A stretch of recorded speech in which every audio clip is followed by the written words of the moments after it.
Welcome to season 2 of Crafting for Profit Live. We're so excited to kick off our second season of the podcast. And this year, we're going to do things a little bit differently. So, we learned a lot during our first season, and we've decided to pre record our podcast episodes instead of filming them live. We made this decision because, frankly, it was stressful to record podcasts live every 2 weeks. Stressful on us and stressful on our podcast guests. And if this podcast has taught us anything, it's that we should be doing things in our business that bring us less stress, not more. So, this one is pre recorded.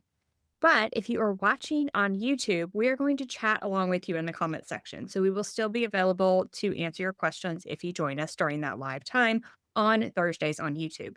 And then we'll still have it on the podcast on Mondays. So nothing changes there as well. So feel free to ask any questions if you're joining us for the YouTube Live. And if you have random questions, then you always have the form in the description below the video or in the podcast notes. Today, we're kicking off chatting with you about how we are preparing for this coming year in our businesses. We're hoping that some of our ideas might be helpful for you no matter what type of small crafty business you have. Why is this so important? So, a couple of reasons. The first one is to avoid burnout. And quite frankly, we talk a ton in this podcast about avoiding burnout because that's a common problem among small business owners. So, planning can help you create a balance and it helps you ensure that time for rest. You're going to plan in those times for rest to ensure that you don't burn yourself out this year. And I especially find that's very important. If I don't plan it in, literally, I have a reminder on my computer the first day of the month to plan rest into my month. Literally every single month, first of the month. It has to happen because if it doesn't, I will work myself to the bone. I will just continue to work. All right, number 2 here is it also gives you a way to stay flexible. So, yes, we are planning, but we are going to plan in a flexible way so that we have structure, but it also leaves a room for like if we need adjustments because sticking to a plan that's just so highly structured that you don't have room to pivot or make changes, that can be just as stressful as not having a plan at all. And quite frankly, this is one of the reasons that we are pre recording these podcast episodes is so we can stay flexible with our podcast. So we are following our own advice right now. The third reason that it's so important to plan your year is to boost profitability. So, using a plan will help you focus on profitable areas and avoid all those wasted efforts. And there's a ton of wasted efforts. You can go down a ton of different just paths that don't lead you to your final goal. And I find that if I look at it at least once a year, what paths am I going down? And oh gosh, I messed up. I am totally getting off of the topic here and going away from my main goal, and course correcting is something I constantly do. Yeah, I think it's so easy for us to be sort of, squirrel, like and looking in 10 different directions. And there's so many cool things you may want to make or different platforms you may want to try or all of these different things. But are they helping us reach our goals? And so planning for our year is going to help us kind of keep our eye on the prize and be able to not get distracted quite so easily. Let's start off on this planning journey. And the first thing you're going to want to do is to use data to plan effectively. So, data is going to be helpful for you. And you may be like, I don't like numbers. It's okay. You're going to like them in this case because it's going to help you be more productive and more profitable. I think sometimes as creative people, we think, I don't like numbers. I don't like numbers. I was an English major specifically because it had very few numbers in it. And so I feel like we are not necessarily naturally inclined toward numbers as creative people. And that's totally fine. We are all inclined to, our different strengths and weaknesses. However, it's really hard to plan effectively if you don't have any data. It was really hard to make business choices without looking at the numbers. Because if you're just going off vibes, you're just not going to get as far. Because sometimes the vibes lead us wrong. We really need to understand by looking at what we sold in the past year and what we didn't sell. We need to look and see what worked, what didn't. We really need to dig in to those numbers, whether it be sales or social media numbers or all of these different areas where numbers exist.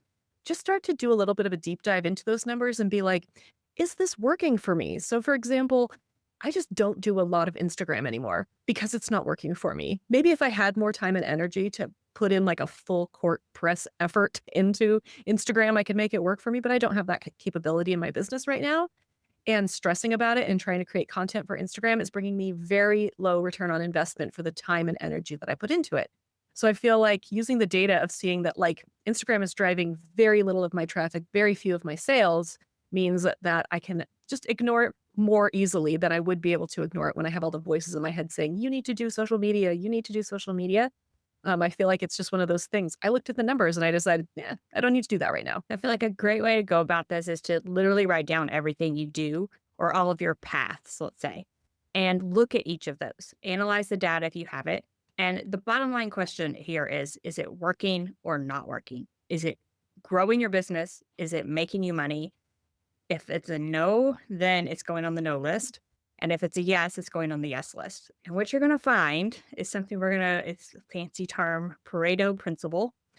Basically, is that 20% of your effort is generating 80% of your profitability or your results in this business. So 20% of those efforts. So it's a very small percentage. That's the part that's working in your business. And those are general percentages, but you're going to find a very small percent of what you do is actually working for you. And it doesn't matter how many times I do this. I feel like every single time it comes down to a little bit of what I'm doing is equating to all of my money. Yeah, it's really interesting because there are things I will spend a ton of time on and then realize that really made me no money. Why? Why did I spend that time? And every once in a while, there's a reason. Like it brought me a lot of joy and I needed joy or, other things like that. But generally, if you're running a business, you want to focus on profitability. You want to focus on what is making you money. So why are you doing things that are not making you money? Yes, maybe social media is somewhere where you need to put your energy, but if you're putting your energy there, maybe you need to put more energy there and let go of some of the other things. So if I wanted to focus on Instagram, for example, and really build that up and do it well, I would have to let go of other things I'm doing in my business. So it's one of those things where you just really need to look and say, what is making me money? Sometimes these things you tend to think, well, that works for someone else, like Instagram, like social media. That is really working for this person. It should work for me. And so you tend to hold on to it for that reason because you think it should work for you. And if there's just one thing I've learned in all this is that not everything that works for someone else, if it works for Corey, it might not work for me. If it works for Jennifer Maker, it might not work for Corey and I. So it is just like not everything is going to work for you. And sometimes you just have to accept it and let it go instead of just continuing to, pump all of your effort into this thing that just doesn't work for your business. I mean, I will give you a personal example here. So I have been blogging, I've been writing about how to make crafts since professionally since 2013. I quit my job. I was like, I'm doing this. And up until like 2 years ago, that was it. I was doing great. And then Google decided to hate me. Thanks, Google. And my blog, that particular part of my business, has basically tanked. And it's been extremely difficult because that's my baby, right? That's the thing I've been holding on to. It was why I got into this in the beginning because, like, with a blog, you can totally sit there in your pajama pants with no makeup on, just writing and taking photos. You never have to be on camera. You never have to do a stupid TikTok dance. You never have to go on a podcast. You never have to do all of these things. And I found that really comforting. However, when I was looking at the numbers this last year, I was like, you know what? I'm still writing blog posts. Why? Why am I still writing blog posts? And it was really hard for me to let go. I mean, my blog still exists and I will still write blog posts here and there occasionally, but for the most part, I'm just kind of letting it ride, letting it do what it's going to do. And I had to grieve it a little bit and say, okay, this is not serving me anymore, even though it is the thing that I built from the ground up and I'm incredibly proud of it. It's just not working for me right now. And I need to focus my energy elsewhere. An opposite example, something that I found did work for me.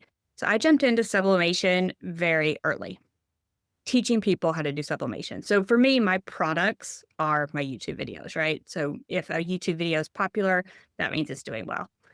Jumped into sublimation fairly early, and I realized that those videos did way better because I had less competition. So it was something that was working for me that not a lot of other people were doing, especially in our space. And it really did work for me.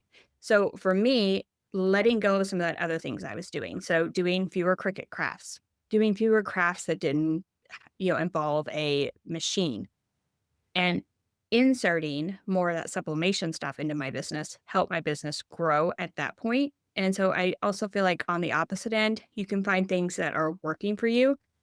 The competition may not be doing them. Maybe you're a leader in that area. You can focus your 20% on that and let go of some of the other things.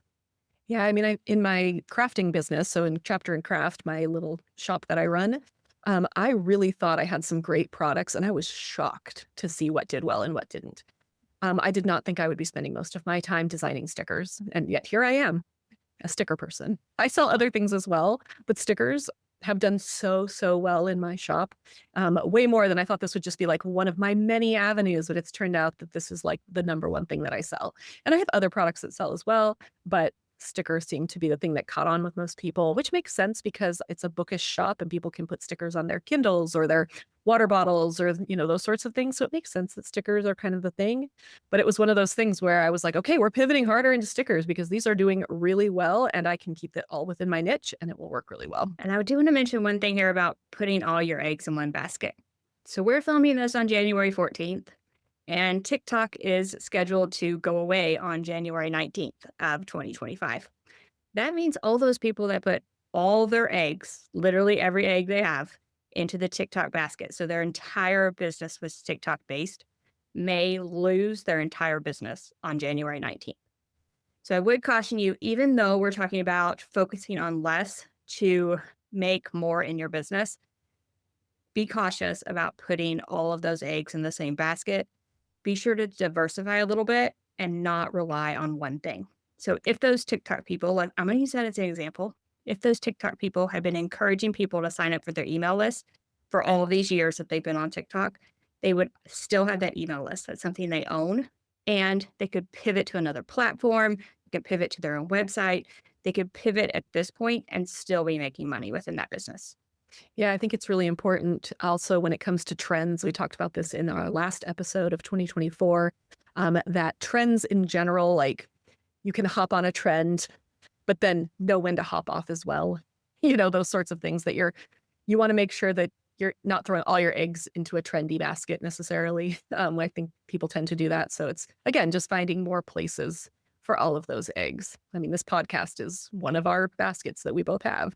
Crafting camps is another basket that we both have, but we have all sorts of other baskets that some that don't overlap. And the more you can kind of diversify without running yourself into the ground, I think the better off you'll be, especially in this changing landscape with media and those sorts of things. Like, don't build your entire business on Instagram.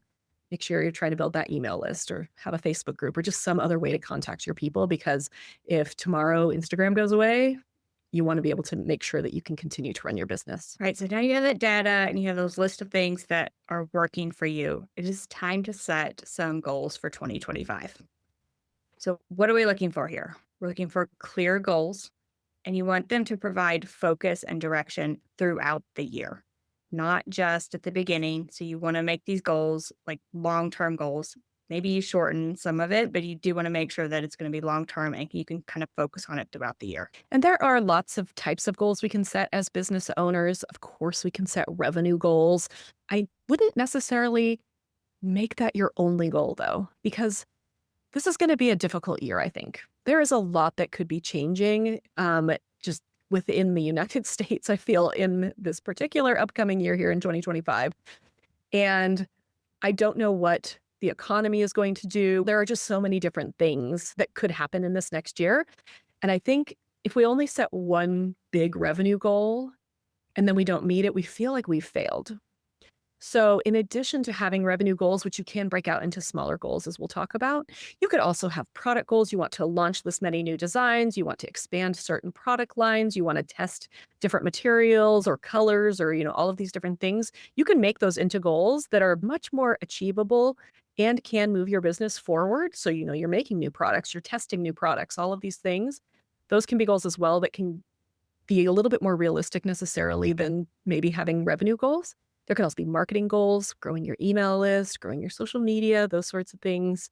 And then, of course, we have personal goals, which Angie and I are huge fans of. We're always going to tell you to take personal time. We understand that it can be really difficult, especially if you have a full-time job and you're running your business on the side. But, whether it's to prioritize your family, take a vacation, learn a new skill, all of these things, you do want to have personal goals built in here as well. What I usually do is take into account the data that I just went through, what's working, what's not, and then take what's working and make myself goals for those. And I tend to not be very motivated by certain types of goals. So I have to literally hunt for a way to frame the goal in my mind to motivate myself. So if I say I'm going to increase my social media following by 5,000 people, a lot of times that doesn't motivate me because what did those 5,000 people mean? Does that mean I'm going to make more money, or does that just mean that I can say I have 6,000 followers on Instagram? Like, what does that mean? So I often have to break it down towards motivating for me. So perhaps those followers turn into clicks on my website. Clicks on my website is something that I could see being beneficial, right? So if I can drive them to my website, that could be a beneficial goal for me. So maybe increasing the clicks on my website instead might be a goal that motivates me. So I do want to be sure that it motivates you yourself. And what motivates me may not motivate Corey. Yeah, I feel like what motivates the two of us is actually quite different, which is always really funny. And what might motivate you might be different than what motivates both of us. And you really have to find that thing that is going to push you to be better, push you to reach your goals. Because sometimes you'll set a goal and it's just not achievable too. And so I think you should have multiple goals in across different areas so that you are achieving some of your goals. I never set necessarily the intention to reach all of my goals, which probably makes me a bad influential speaker. However, I feel like being flexible and being able to pivot and being able to say, okay, you know what? This isn't working. I'm going to start doing this. That means that goal's out the window, and that's fine. But I'm going to make a new goal at this thing that's working really, really well. So having that flexibility and not staying so tethered to what you set, at the beginning of January can be a good way to be less stressed about your goals going throughout the year. And then we're going to encourage you to break those goals down. And we're going to use another fancy term here, and we're going to call it the SMART goals framework. So, SMART goals are specific, measurable, achievable, relevant, and time bound. So you want your goals to meet all of those. So you want them to be very specific. Like I was saying, it should be very specific. So I'm going to grow my social media following by this much, clicks to my website by this much, email list by this much. And that could be a number or a percentage, your revenue by this month. I'm going to launch this many new products. So it should be very specific. So basically, when you reached it or that you're getting close, it's something to motivate you. Yes, and of course you want them measurable, which when they're specific, they should generally be measurable. It needs to be something you can count, physically count, right?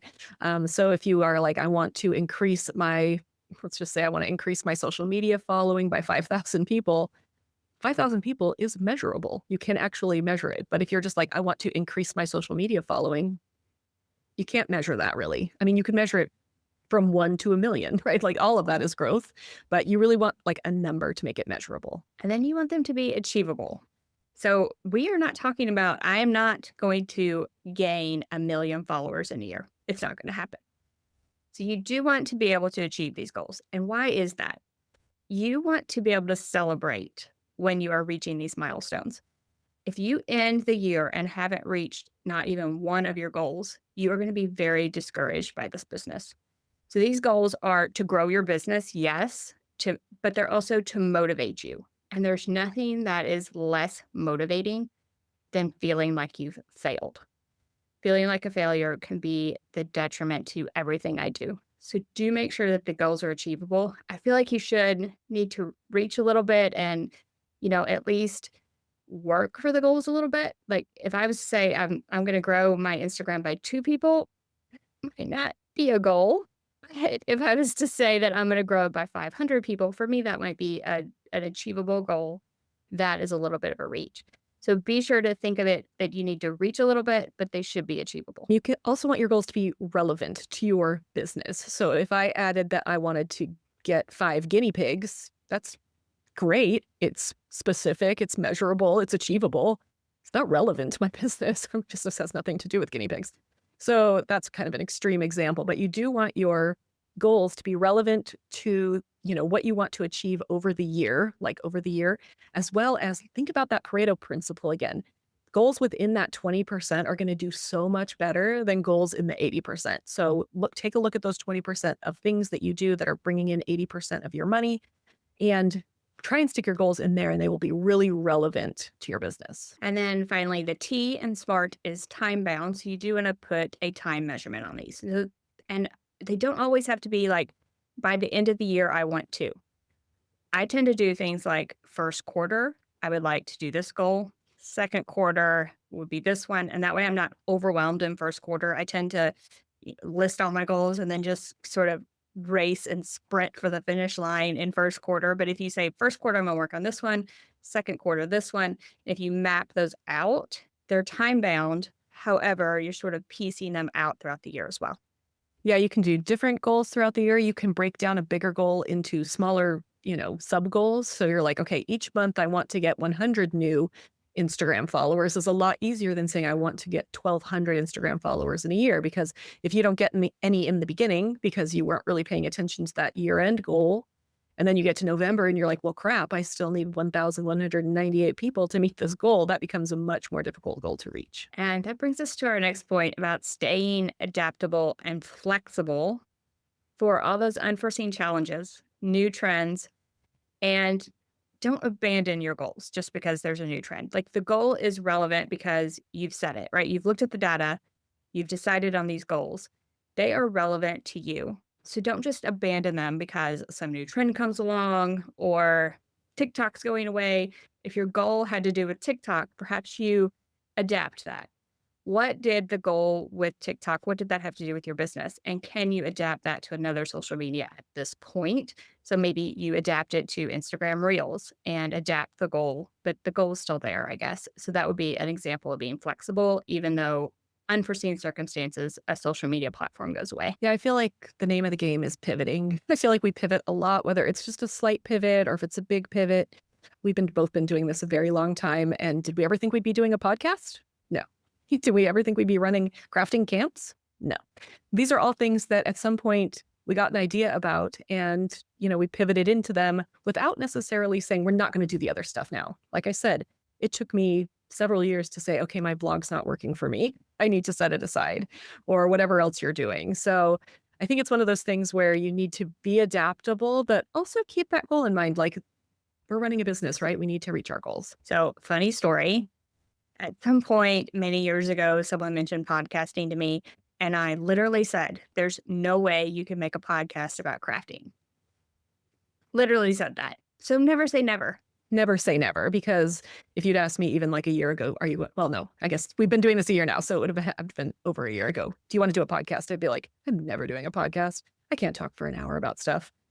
And here we are. All right. So now once you kind of have goals, you've been thinking about all of this, we are going to build a calendar. We are going to put it on paper or digitally, however you want to do that. And we are going to start by including, before we start mapping out how we want to reach all of our goals, we need to plan the major events in our year.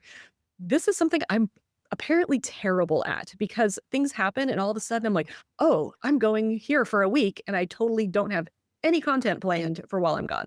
This is just something that I struggle with a lot. So get a yearly calendar. Maybe you can see the whole year in one big go and start to include all of the events that you're doing, travel, personal commitments, business milestones, all of these things. Like I always forget that at some point in the beginning of the year, I'm going to have to take several days to like sit down and get all my taxes together, like every year. And then all of a sudden I'm like, I'm so behind because I spent so many days doing taxes. It's not like taxes don't happen every single year, Corey. Like you got to sit down and do your taxes. So put that on the calendar. And then I feel like that way you have a better overview of the time you have to actually work on your business. And I feel like this could even include things that like I spent 15 years of my life in the fall. My son was committed to football. And if you're a football mom, it takes up a lot of time. It could even include things like that. So blocking out a little more time in the fall for personal reasons, because you know that football is going to maintain your Friday, Saturday, Sunday for the entire fall season. So just blocking out things like that, even if you don't know exactly what's going to happen during football season, you know that football season's going to happen. That's one example. I feel like that's really good because you might think, okay, I'm going to work 2 hours in the evening and then football season shows up. No, you're not. You're not working 2 hours in the evening. Are you crazy? No, you're going to football games with your kid.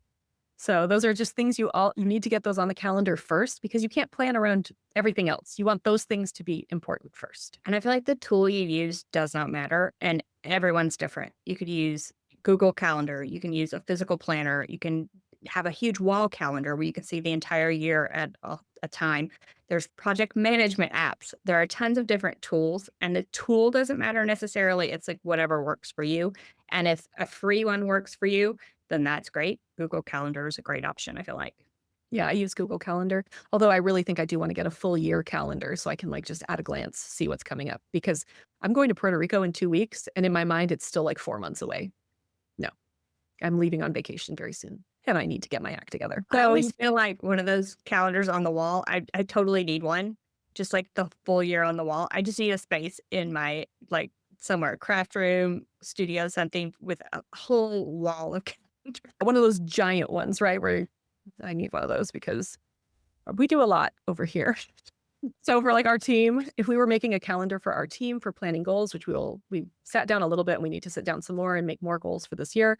But we already know this year when all of our events are going to be. And we have backed those up with, okay, so if the event is this date, tickets will go on sale on this date, which means we need to be doing speaker information on this date, which means we need to be pitching sponsors on this date. So we have backed up all of those dates. So those all already exist on our calendars. We have our podcast schedule already mapped out. We have our product launches mapped out. For me, I will need to put craft fairs. And if I'm putting a craft fair on the calendar, that means that at least a week before that craft fair for me, I need to be making products. That is not a time I'm going to be doing other things. I'm going to be head down making products.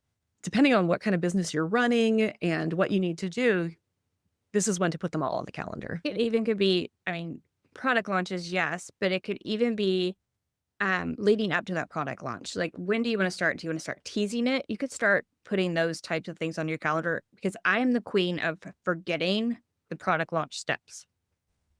Just make the product and put it out there, Angie. No, maybe if it would be better to have a marketing plan. So when do I need to start teasing that I'm making a new product? When do I, do I email people first? Who do I give an exclusive look to? And on what date does that exclusive look go up? And I feel like putting those in also helps to keep you on track and accountable for those product launches. Because if you say on this date, these people are going to get a sneak peek of this product, you are going to make whatever product it is by that date. I am such a sucker for accountability. I will tell people, like, this is launching on this day because I am so responsible that I will be like, I cannot disappoint people. So I will get it out by that day. So say you're like, even if you're just planning it, you're like, okay, guys, new launch coming on April 2nd. You're like, I still don't even know what it is, but you're going to launch something on April 2nd. And because you put it out there, you put it out there to your customers, to your followers, to whoever. Now you are sort of bound to do it. That works really well for me. I don't know if it works well for other people, but I know It works really well money. for me. That's what I wanted to mention it because, like, if you need accountability and you're like, how do I get accountability with the Etsy shop? I'm working for myself. Just tell people that something's coming on a certain date, and all of a sudden you're in a panic. It's a really, really great motivator. Is it the healthiest motivator? Probably not, but it works really, really well. One other thing that I want to talk about is not forgetting prep and reset days. I wasn't quite sure what to call these, but plan for, we talked a little bit about prepping for big, events, or maybe you're going on vacation. Like the Friday before I go on vacation, I'm not working, I'm packing. I'm packing the day before I leave. And when I get home, the last thing I want to do is like jump right back into work. So I need a day to unpack and do the 77 loads of laundry that my children have somehow, come up with out of their carry-on bag. And I need to be able to reset my house. I need to go grocery shopping, those sorts of things. So if you are looking at your calendar, Angie and I almost always take the day off after we do one of our big events. Our events are usually Thursday, Friday, Saturday. You will not hear from us on Sunday. We are dead. We are dead to the world that day, not doing anything. And generally on that Monday, we are also very lazy and not doing much because it takes a lot of work to put one of these events on. So maybe if you're doing 2 craft fairs in a weekend, take Monday off if you can, or at least take some time to rest, take some time to reset, to put everything away that you took out for the craft fair. All of these things, just plan them into your schedule so that you're not wondering where all your time went because you were doing taxes or unpacking or all of that. All right. Are we ready for a commercial break? Let's do it. All right. So our commercial break today is very exciting. So we have launched Sublimation Craft Kit. And first of all, I want to start this off by saying this is a very limited time offer and it goes away on January 31st, 2025. So if you're watching this at any point after that, you will not be able to get Sublimation Craft Kit. This is another bundle. We did the Cricut Craft Kit last year. It was hugely successful. So as we're talking about doing things that worked well the first time, we're doing it again. This one is for sublimation crafters. So if you are a sublimation crafter or if you want to be a sublimation crafter, this is basically a $1,000 worth of resources that we're selling for $29. And we've gathered together a whole bunch of sublimation content creators and resources. And we've put it all together into an easy to download bundle so that you can do more with sublimation crafting. Yeah, it includes workshops, cheat sheets, ebooks, sublimation files, just so much stuff for sublimation. And I feel like it's good for wherever you are in your sublimation journey. Whether you are a beginner, haven't even started, don't even have a sublimation printer, this is for you. Or if you want to just grow your sublimation knowledge, learn about a few more techniques, this is also for you. So I feel like it could be for just about anyone. And I mean, it's just such a killer deal. Such a good deal. We added it up. It's more than $1,000 worth of resources. I don't know. I think it's really, really great. We've had a great response to it so far. We only launched yesterday as of the time we're recording this podcast. So it has not been out that long and people are super excited about it. So if you want to get it, go to sublimationcraftkit.com. Again, it expires on January 31st, 2025. So if you're listening after, sorry, friends, but if you're listening before, you should definitely get it. All right, let's continue on our goals discussion. And we're going to talk about a few different quarters here. So, quarter one, you want to start strong. So, quarter one task can prep you for further quarters, especially that super busy quarter four. And quarter one is the time to execute some of these goals because a lot of times it's the slowest time of the year for crafters, slowest time of the year for businesses. People do no spend Januaries. They're not spending money in your Etsy store. Like you are like, where did all these orders go? This is the time to prep and prepare your business, grow your business, and get ready to have an amazing Q3, Q4. This is the perfect time to review your finances, to go through all of that data that we were talking about. Yes, a lot of Q1 prep can be done in Q4, but Q4 is crazy, right? So a lot of times Q1 prep happens in Q1. It happens once everything dies down after the holidays and you're like, okay, I'm not getting a ton of sales right now because everything is really slow. This is the time to focus. I can design new products. I can restock my inventory. I can prepare for my spring launches. It is the time that you have as like a reset time and take advantage of it because as the year goes on, it only gets busier. Is there a time that's slower than January? Absolutely not. There's no month slower than January, and then February, and then March. I mean, it really is a progression throughout the year. So take this time for what it is and don't be so worried about your sales. They're slow for all of us. It sucks. I understand. However, use this time to your advantage. And whatever activities you do in quarter Mm. one, be sure to tie them back to the goals we've been talking about. So don't just randomly do things in quarter one. Make sure they apply to the goal that you're working on. Make sure they are going to further your business. You can totally get off track in quarter one. If you get off track in quarter one, you might spend the entire year off track. Let's just face it. I do feel like something we should have talked about when we were talking about breaking down goals a little bit is you don't have to break down your goals evenly. So let's say you want to grow your Instagram by 1,200 people. I'm going back to this again, 100 people each month. It's going to be much harder to get that 100 people in January than it is going to be later in the year, just with the nature of how things work. People are on their devices. It's really hard for me, I think, to grow in like May and June because it's like everybody's getting off their devices. People are like, bye. I don't want to read a book. I don't want to go on the internet. I just want to go on vacation. We're not doing anything. So I do feel like, if you're like, okay, I want to gain 25 people in January and 50 people in February, that's setting your goals like that can work as well, makes them a little bit more achievable. And it doesn't make Q1 feel quite so, I don't know what the word is, terrible. All right. And then moving into quarter two. So hopefully you've used quarter one to prepare for quarter two. So break those goals down. You have quarter two goals, and hopefully, whatever you've done in quarter one helps to boost up quarter two. So you might be doing spring product prep. You might be launching social media campaigns to support some of these goals. You might be doing content creation in order to get ahead for Q3 and Q4. So hopefully maybe some content creation to help you so you don't have to maybe create reels in quarter four. You could create them within quarter two. Q1 and Q2 are also a lot of times, if you're doing craft fairs, that is when a lot of those craft fair applications go out. So if you're planning summer craft fairs, you're signing up for those in January, maybe February. I've already applied to like 3 craft fairs and they aren't even until at least May. And then once you hit end of Q2, a lot of times that's when holiday craft fairs are. So make sure that you're not like 3 weeks before Christmas going, I should do a craft fair. No, the prep for this is much, much sooner. And so this is also a great time to start to look at the events that you want to do, to start to, put together a portfolio if you want to get into an event you haven't been in before. That sort of thing. This is a great time to do that as well. And I did want to mention, so we talked about quarter one and quarter two for most craft businesses being a downtime. However, maybe your craft business focuses on health and wellness.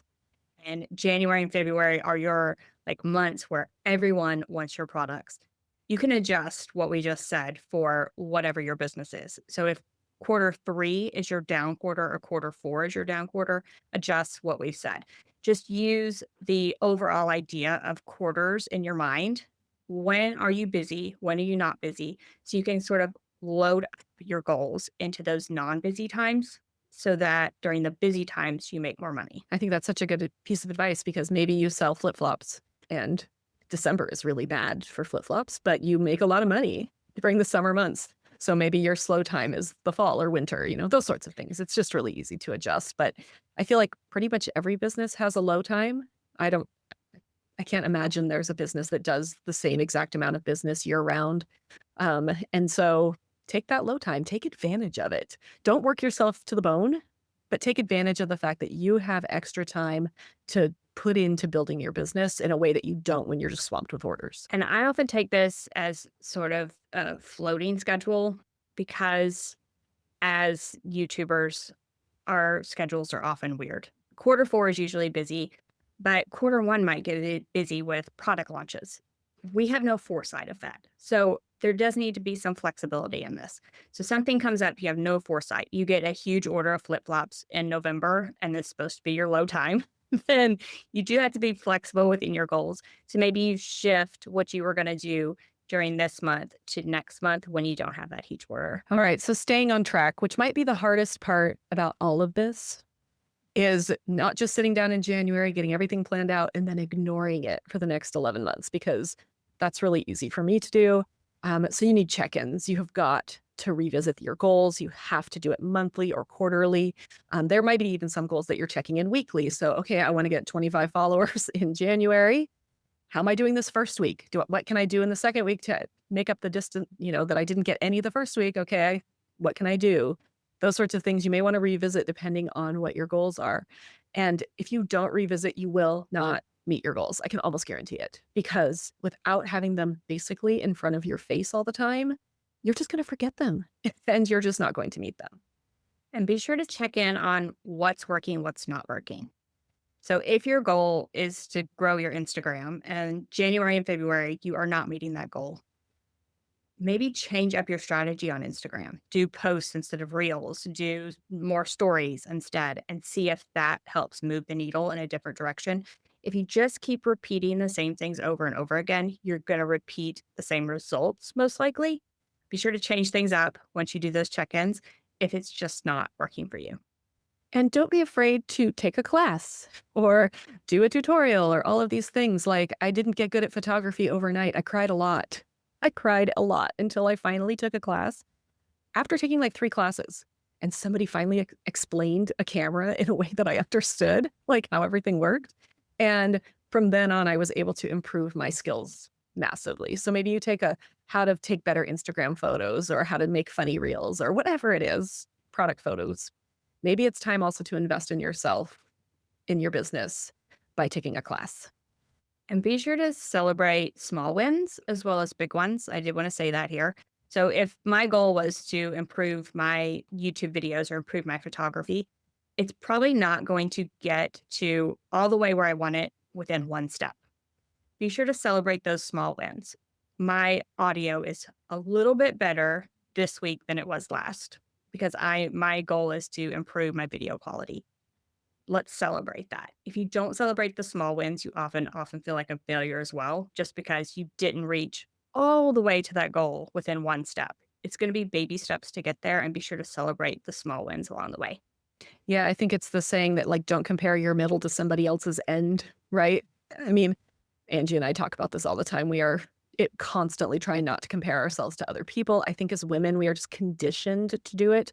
And then being in a business where we're working with all of our friends also is very difficult. And so I think that as long as you understand that you're still on the journey, like, you're going to be a little bit more okay with where you are versus being like, man, I wish my photography was there. But like, that person had to take a lot of steps to get there. They weren't just magically good at photography or whatever it is. I look at Angie's YouTube channel and I'm like, oh, she's doing so much better than me. Well, yeah, she's been doing it a lot longer than me as well. So she has a lot more experience. She knows how to do it a lot faster than I do. And, she's gotten to the point too where things that people don't notice, she's okay with. I have a very hard time with things I know people won't notice, but I still have to make them right. Like, and it's the other day I did a video with my hair in a ponytail, and I was like, this is a very big step for me, not doing my hair before making a YouTube video, right? Because nobody cares. Nobody cares if my hair is in a ponytail. Am I teaching them what they need to know, right? So I think that sometimes, we can compare ourselves so much, like, and it's just so very, very difficult not to. But if we remember, okay, I'm only this far on this journey and I can get to where I want to be, it's just going to take some time. Something I always have to remind myself of is that when you compare yourself to someone else, you're comparing yourself to a moving target. That person is also trying to improve, because it doesn't matter as human beings. No matter how good we get, we're constantly trying to improve on what we're doing, what we love. So they're also constantly trying to improve. They're getting more experience and improving just through the experience. And so when you compare yourself to that other person that's further than you, it's a moving needle. So I'm comparing myself, and this is my goal. I want to be just like this person, and they are improving in the entire time. So it's So, also comparing yourself to something that is unattainable. yes. And if somebody else is much further down the line with you, they probably have a lot more help and a lot more money. Let's just be real. We have the ability to record a decent podcast because we both have giant lights sitting in front of us, headphones, expensive microphones, software. These are not things that necessarily you might have right off the bat. And I'm sure we'll go back and look at our first episodes of the podcast and be like, man, we have improved so much since we started this podcast, because we have in just this 1 year. I feel like I started listening to the first episode earlier today and I was like, oh, we have gotten so much better. We are really doing much better. So I think, yeah, that comparison game can be really deadly, but it's a journey. And we wanted to wrap up this episode talking about accountability partners, because we're each other's best accountability partner. So if you don't know what an accountability partner is, it's basically someone to keep you accountable to your goals, your daily schedule, to keep you motivated. It's just a friend to help sort of boost you up. Now, I feel like it works best if the person is almost your competitor or sort of in the same field as you. Like, if my accountability partner was a lawyer, probably wouldn't work too well. But another crafter that does roughly the same thing I do, it works really well. They understand, we can bounce ideas off of one another. And I do think there has to be a trust factor there with each other. And that can be hard to find, but once you find it, it really clicks. Yeah, I think we talked a little bit about accountability being also, if you're like, I'm going to make this by this date and you put it out there, but having somebody to walk through those goals with, to say, okay, I want to get I'm still short by 40 people, but I'm so close to this goal. Can you guys think of any ways that you can help, or that we can clear a roadblock or other things I could do, those sorts of things. And that's really hard to find. I'm not going to say that we're all out there just like with our crafty bestie doing all the things. We are really lucky to have this. But we've talked about this before, chat up other people at craft fairs. I've actually met some really, really great people at the last craft fair I did. The craft fair itself that I did was the worst one I've done so far, but the people I met at that craft fair are the best people I've met so far. So I had to look at that as a win because now I have other crafters locally that I can bounce ideas off of, that we can talk about fairs, we can talk about other stuff. I don't know if I have the necessarily this level of trust I have with Angie. I don't know if there's anybody I have the level of trust I have with Angie, but it is really great to start meeting other people. You know, one of them is a jewelry maker, for example. So we're not in the same necessarily craft, but I do feel like we could bounce market ideas off of each other. Or I could say, okay, Joanna, I am going to make this goal. And if I don't, yell at me or something. I don't know what the answer is, but just being accountable to her, knowing her that I had told her that goal, I think I would go for it. So you may be able to start your own friend group for this, or this may be the point where you're gonna have to put yourself out there. Like we've talked about it's so hard to make friends as an adult, but just putting yourself out there, looking for craft fairs. That's a great place to find other crafters, but also might be community events, maybe or a painting with a twist type of place where people go together and paint and talk. Maybe you go to that and meet other crafters. I think there are a variety of ways. Just kind of get creative. Start putting yourself out there, putting feelers out there for other people that have the same interests. And I mean, you might have to just start this in your neighborhood Facebook group. Any other crafters want to grab a coffee and just like, swallow it and just forge ahead. Yeah. I know that one of my friends, she's a craft blogger as well, she moved up here to Washington, but to a totally different area. She had no friends. And she's like, how am I going to make friends? And so she just put in the Facebook group, like, hey, I'm Alexis. Here's the things I like. Does anybody else want to be friends? And she's made like some of her best friends this way, just in her community Facebook group. And I'm like, that was so brave, but also it's also easy, right? Like, hey, people like me want to hang out with me. Well, we like the same stuff. It is very hard for introverts, and I think crafters tend to be introverts. Not all introverts, but we tend to be, and so putting ourselves out there is very hard, but I wanna encourage you to, like, just try and make some friends that way. I feel like you just have to keep in mind that probably everyone feels the same way you do. Yeah, Everyone is like, I don't know how to make friends. I don't know how to find the people with the same interests. They all feel that way. So they're going to be appreciative to you for taking the first step. I will tell a quick personal story before we wrap up, in that the first craft fair that I did, again, I sell bookish products. The first craft fair that I did, this woman was looking at a keychain that said "Book Club Babe," and she goes, "I wish I was a book club babe. I wish I had a book club." And I was like, "You wanna start a book club?" And now we're in a book club together. We've found some other bookish people, and I'm finally making friends. And so it's one of those things where you're just like, you have to put yourself out there, and it's hard, and it's difficult, especially you may have a difficult personality. I know, like, I can be a little rough and tumble sometimes for a few people. I say what I think a lot of the times, and some people don't like that. And so, I think sometimes we think nobody's gonna wanna be friends with me, but you're gonna find your people. You can find your people. This has been an amazing conversation about organizing the year ahead. And I hope you use some of the tips that we have offered throughout this podcast. Planning is such a powerful tool for staying on top of everything in your business, but also keeping your business profitable and your life balanced, because you have to put in that rest time. We're just going to keep saying that. And remember, your plans are meant to be flexible. You can always adjust as you go. So sit down, start mapping out your 2025. You can do it. You can use these tips to do it. It doesn't have to be perfect.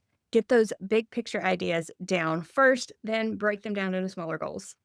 All right. Thank you so much for joining us today. If you have enjoyed this episode, we'd love if you would leave us a review on your favorite podcast platform. I hadn't checked it in a while, and we have like a bunch of reviews over there on iTunes. And I was like, "What?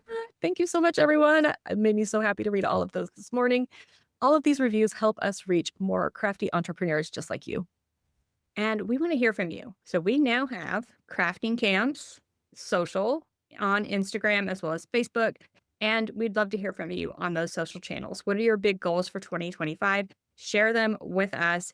Tag us at crafting camps if you want to do it that way. We want to be able to cheer you on. Be sure to join us for our next episode, where we will be chatting with Chloe Stanley, who is the founder of 100K Artist. She hosts amazing workshops, and we are excited to chat with her. Until then, keep crafting and we'll see you next time.